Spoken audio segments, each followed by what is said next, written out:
Grace Mitchell had survived 7 years at the Monarch without ever making a mistake. Not a spilled drink, not a forgotten allergy, not a single complaint logged against her name. At 27, she moved through the private dining rooms with quiet precision, black dress pressed, hair pinned neatly at the nape of her neck, posture flawless. The Monarch catered to Manhattan's most powerful, men who never waited, never repeated themselves, and never forgave errors. Grace had learned early that invisibility was her greatest strength. Tonight, invisibility failed her. She was refilling crystal water glasses outside room C when she heard her name. Or rather, her section.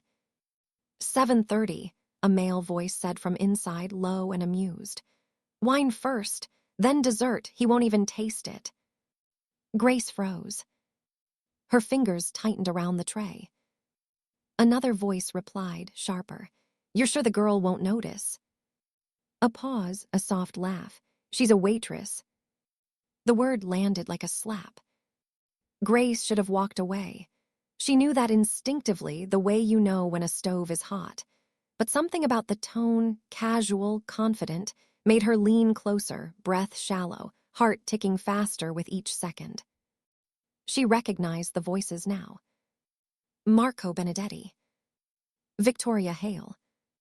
Regulars, private room only, excessive tips, no questions asked. Arsenic is tasteless, Victoria continued. Colorless, dissolves clean. The lab confirmed it. Grace's vision narrowed. Arsenic. Marco chuckled. Relax, Nicholas Salvetter won't make it past dessert.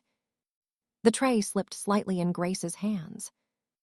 Nicholas Salvetter. Everyone in Manhattan knew that name, even if they pretended not to.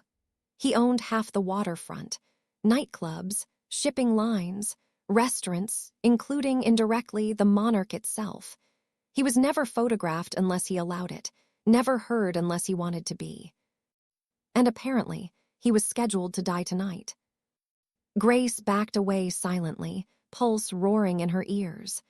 The hallway felt too narrow, the lights too bright. Every step she took away from room C felt like betrayal, and every step toward the kitchen felt like suicide. Not my business, her mind screamed. It had been her mantra for years. Not my business when customers screamed at her. Not my business when men slipped hands where they didn't belong. Not my business when her mother died gasping for breath because insurance wouldn't cover experimental treatment. Not my business when debt collectors called every morning at 6 a.m. Survival required distance. But Nicholas Salvetter wasn't some abstract name. He was dining in room A tonight, her section. She was scheduled to serve his table. Grace turned sharply and headed for the service corridor, mind racing. Tell management. No, the Monarch's management didn't exist in matters like this. Money decided truth here. Call the police. And say what? That she overheard two wealthy patrons whispering. She wouldn't make it past the dispatcher. Her phone buzzed in her pocket. A text from her sister. Rent reminder. Electric overdue again. Grace closed her eyes for half a second. Then she made a choice that would ruin her life. Room A was quiet when she entered.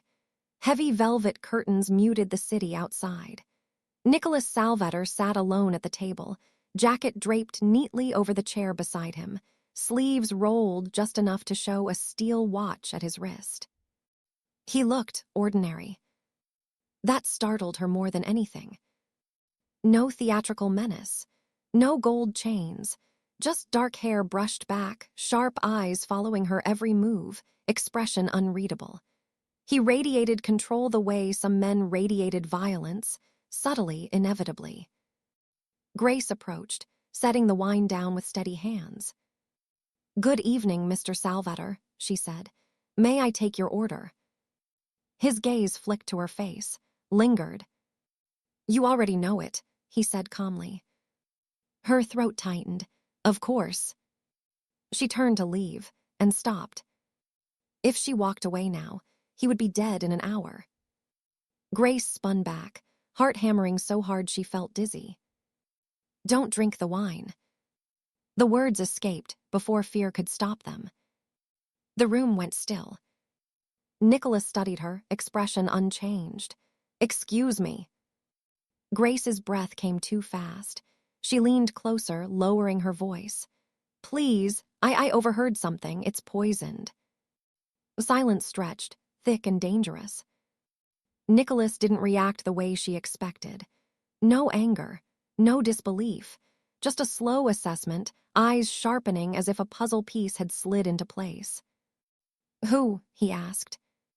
She swallowed. "Marco Benedetti, Victoria Hale." For the first time, something flickered across his face. Recognition. Then interest. Nicholas lifted his hand slightly. The door opened behind her. Two men entered the room with practiced efficiency. One took the wine bottle, the other took Grace. She barely had time to gasp before a hand clamped around her arm, twisting just enough to hurt. "Wait," she cried. "I was trying to help." Nicholas rose smoothly from his chair. "You may have," he said, "but people don't usually risk their lives for strangers." Her pulse spiked. "I didn't." "Take her downstairs," he ordered. "Carefully." The basement smelled like stone and disinfectant. Grace was seated in a metal chair, wrists bound, knees shaking uncontrollably. She tried to control her breathing, but panic clawed at her chest. This was how people disappeared. Nicholas entered alone, jacket back on, expression unreadable. He circled her once, slowly. "You heard a conversation," he said. "Convenient." "I swear," Grace said hoarsely. "I wasn't spying, I was just working." "Names," he prompted. She repeated them. He studied her face like he was looking for cracks. "Why warn me?" he asked. Grace laughed weakly. "Because I didn't want someone to die." "That's not an answer." Her eyes burned. "Because my parents are dead," she snapped, voice breaking. "Because I know what it feels like to lose someone and never get them back. Because I couldn't serve poisoned wine and sleep afterward." Silence. Nicholas straightened. "You hit Marco Benedetti once," he said lightly. Her stomach dropped. "What?" "At a charity gala, 3 years ago. He grabbed you, you broke his nose." She stared at him. "How do you know that?" "I pay attention," he said. A beat. Then he untied her wrists. Grace recoiled, confused. "You saved my life," Nicholas said. "That buys you protection." Relief surged, followed immediately by dread. "Protection from what?" she whispered. His gaze hardened. "From the people who will kill you when they realize you failed." Above them, the monarch continued serving dessert. And Grace Mitchell's life, carefully balanced on silence and survival, began to burn. Grace didn't sleep. They'd given her a room, if you could call it that.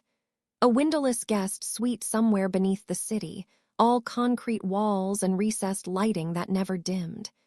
No clock, no phone, just a neatly made bed she didn't dare touch and a glass of water she stared at for hours, afraid it might be a test. Protection, Nicholas Salvator had said. Protection felt a lot like captivity. Every sound made her flinch. Footsteps in the hall, the muted hum of machinery, voices she couldn't quite make out.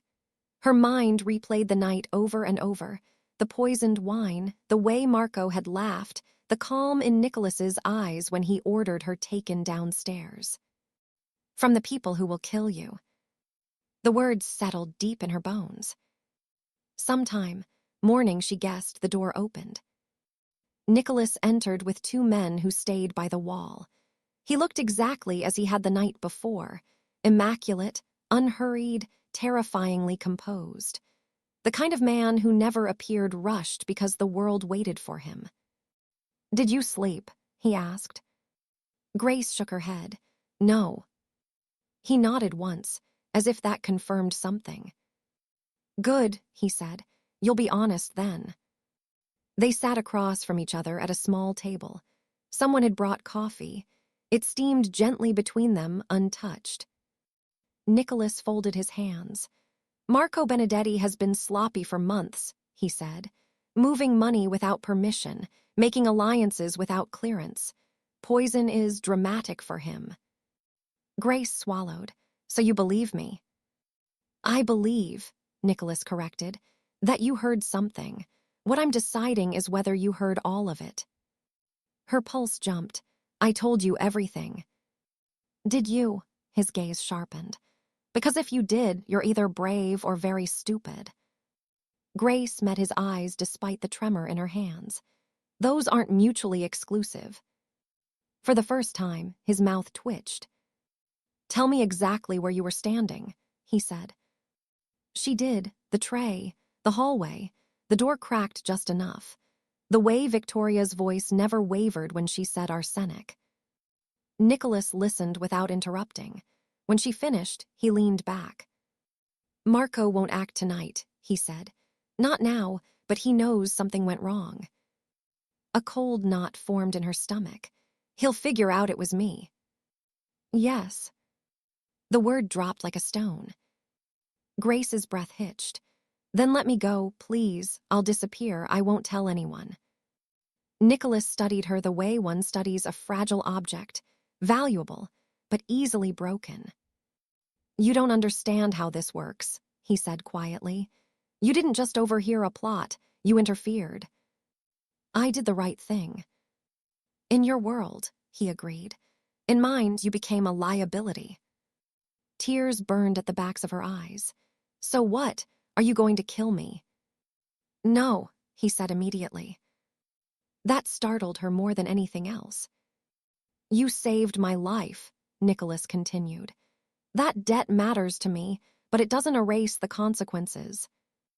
He stood, packing once. "Marco will test you," he said. "He'll push, threaten, offer money. If you break, you die. If you don't, you still die eventually." Grace stared at him, heart pounding. "You're not exactly selling me on survival." Nicholas stopped in front of her. "You're coming to work for me," he said. Her mouth fell open. "What?" "The monarch is compromised," he continued. "So is your anonymity. You know how to observe without being seen. You know how to keep your mouth shut, and you've already proven you have a spine." "I'm a waitress," she said weakly. "You're an asset," he corrected. She shook her head. "I can't. I have a sister, bills, a normal life." Nicholas's voice softened just slightly. "You had a normal life. Marco burned it down." Silence stretched between them. "What if I say no?" Grace asked. Nicholas held her gaze. "Then I'll put you on a plane tonight with enough money to disappear." Relief surged, until he added, "And Marco will still find you within a year." Her shoulders slumped. "So I don't really have a choice." "No," Nicholas said gently. "You don't." Marco Benedetti noticed the absence first. The wine never came. Victoria's irritation had been immediate, sharp as a blade. Management had offered apologies, complimentary desserts, a free reservation. But Marco wasn't fooled. He watched the hallway, the staff. He knew the girl, the quiet one with the steady hands, the one who never flirted, never fumbled. The one who'd punched him 3 years ago. "She heard us," Marco said later that night. Victoria scoffed. "She's nobody." "Nobody doesn't refuse to look scared," Marco replied. "And nobody doesn't vanish the same night Nicholas Salvator leaves untouched." Victoria's expression tightened. Marco smiled. "Find her," he said. "I want to talk." Grace stood in Nicholas's office that evening, staring out over the Hudson. The city glittered below, indifferent and vast. "You'll start small," Nicholas said behind her. "Observing, listening, reporting only to me." "And if Marco approaches me?" she asked. Nicholas's voice dropped. You tell me everything. She turned to face him. And if he threatens my sister... The air shifted. Nicholas's eyes hardened. Then Marco signs his own death warrant. The certainty in his tone sent a shiver through her. This isn't who I am, Grace said quietly. Nicholas stepped closer. It is now. Their gazes locked, fear and power colliding. Somewhere deep inside, Grace realized the truth she'd been avoiding. She wasn't just trapped in Nicholas Salvator's world. She was already part of the war. Marco Benedetti didn't wait long. 3 days after Grace vanished from the Monarch, her sister's phone rang. Unknown number. Grace was standing in Nicholas's kitchen when she heard it. Her sister's voice through the speaker, forced bright and brittle. Hello. Grace froze. Nicholas's head snapped up. Hey, Marco said smoothly. I'm looking for Grace Mitchell. Grace lunged for the phone. Nicholas caught her wrist, not hard but unyielding, and shook his head once. Who's asking? Her sister said. A concerned friend, Marco replied. She left work rather suddenly. Family tends to worry. Grace's chest tightened. She mouthed please. Nicholas held the line steady, eyes locked on hers. She's not here, her sister said. If this is about money... Marco laughed softly. No, this is about honesty. The call ended. Silence crashed down. Grace yanked her hand free, panic clawing up her throat. He has her. I told you he would go after her. Nicholas was already moving, issuing clipped orders into his phone. Double security on Alina Mitchell. Immediate. Grace stared at him. You know her name. I know everything that can be used against you, he said, not unkindly. Her hands shook. This is my fault. Nicholas turned to her fully. This is Marco's mistake. Marco escalated. Flowers arrived at Nicholas's building the next morning. White lilies, funerary.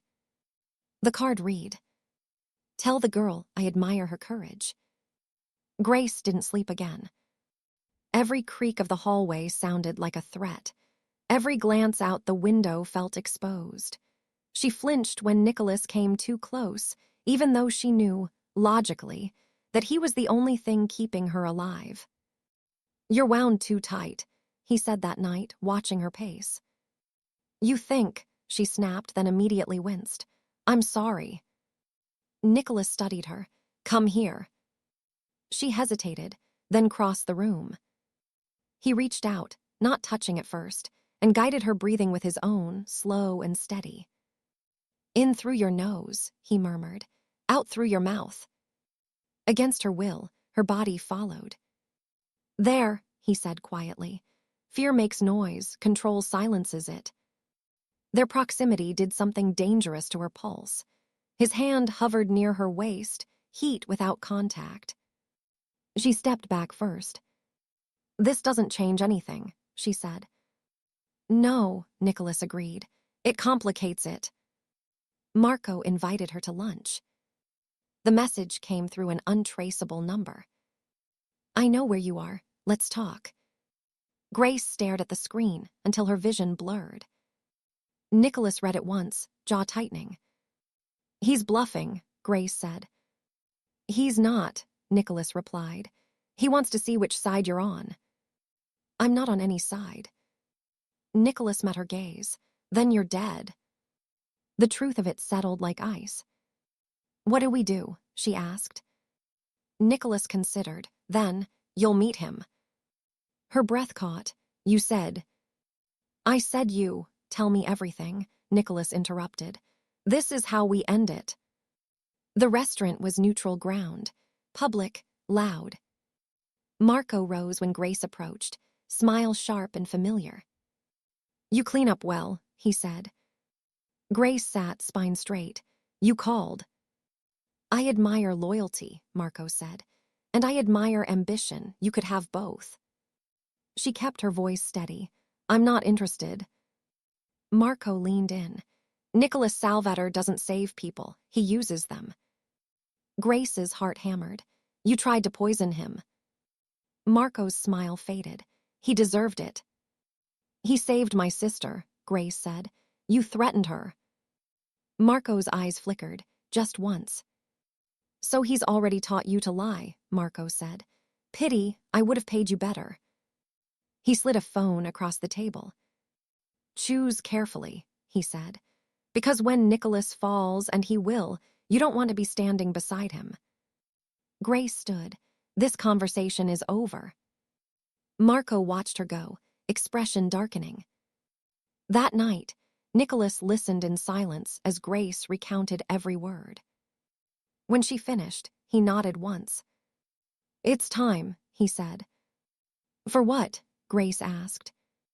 For Marco to learn, Nicholas replied calmly. What happens when you threaten what's mine? The word mine echoed through her, terrifying and intoxicating all at once. Marco Benedetti disappeared on a Thursday. By Friday morning, half of Manhattan's underworld was holding its breath. Grace woke to the sound of rain against glass and the low murmur of voices outside her door. She sat up, heart racing, already knowing, somehow, that something had shifted overnight. When Nicholas entered, he looked different. Not disheveled, not shaken. Focused. It's done, he said. Her stomach dropped. Done how? Nicholas poured himself coffee, movements precise. Marco is in custody. Victoria turned on him. Grace's breath caught. She betrayed him. She always would have, Nicholas replied. Fear is a reliable motivator. He slid a folder across the table. Inside were photographs, bank records, shipping manifests, evidence of Marco's off-book dealings, his alliance with a rival syndicate, the poison procurement. Grace's hands trembled as she flipped through them. You've had this the whole time. Yes. Then why wait? Nicholas met her gaze. Because I needed him to expose himself fully. A chill ran through her. You used me as bait. The silence confirmed it. Grace closed the folder slowly. You promised protection. And I gave it, Nicholas said evenly. You're alive, your sister is safe. That doesn't make it right. Nicholas stepped closer. This world doesn't care about right. Her eyes burned. I didn't agree to be collateral damage. No, he said quietly. You agreed to survive. The words hit harder than a shout. Marco didn't go quietly. Grace learned that later. How he screamed her name when he realized who had tipped the balance. How he demanded to see Nicholas. How he offered everything he owned in exchange for one last chance. Nicholas denied him all of it. What happens to him? Grace asked that night. Nicholas's jaw tightened. He'll stand trial. She studied his face, and after. Nicholas didn't answer. She didn't press. Some questions carried answers you didn't want to hear. The days that followed felt unreal. Grace no longer hid. She moved through Nicholas's world openly now, meetings, secure offices, men who nodded respectfully when she passed. Fear still lived in her chest, but it no longer controlled her. Neither did denial. Nicholas watched her more closely than ever, not possessive, assessing. You should leave, he said one evening without warning. Grace looked up from the window. What? You've done your part, he continued. With Marco gone, your risk decreases. And my sister, she asked. She'll remain protected. Grace turned to face him. You're pushing me away. Yes. Why? Nicholas hesitated. Because I don't protect things I can't afford to lose, he said. The honesty stole her breath. I'm not fragile, Grace said. I know, Nicholas replied. That's the problem. Marco's trial never made the news. Officially, he vanished. Unofficially, his empire folded within weeks. Accounts frozen. Allies defecting. Victoria entered witness protection and was never seen again. The war ended without a bang. Grace packed her things in silence. Nicholas stood in the doorway, watching. "You don't have to go," he said. Grace paused. "You just told me I should." "Yes," he admitted, "and I'm telling you I don't want you to." Her chest tightened. "Those aren't the same thing." "No," Nicholas agreed. They stood there, the space between them heavy with everything unsaid. "You crossed a line for me," Grace said softly. Nicholas's eyes darkened. "I would cross worse." That frightened her. That moved her.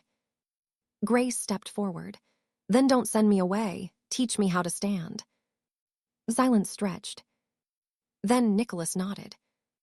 "Very well," he said. "But once you stay, there is no pretending." Grace met his gaze, steady and unflinching. "I stopped pretending the night I warned you," she said. 1 year later, the city looked different. Grace stood on the balcony, overlooking the Hudson, wind tugging at her hair. The world no longer felt like something happening to her. Nicholas joined her, slipping a small velvet box into her palm. "This isn't a rescue," he said quietly. "It's an offer." She opened it. The ring was simple, powerful, unmistakable. Grace smiled through the weight in her chest. "I know." She slipped it on.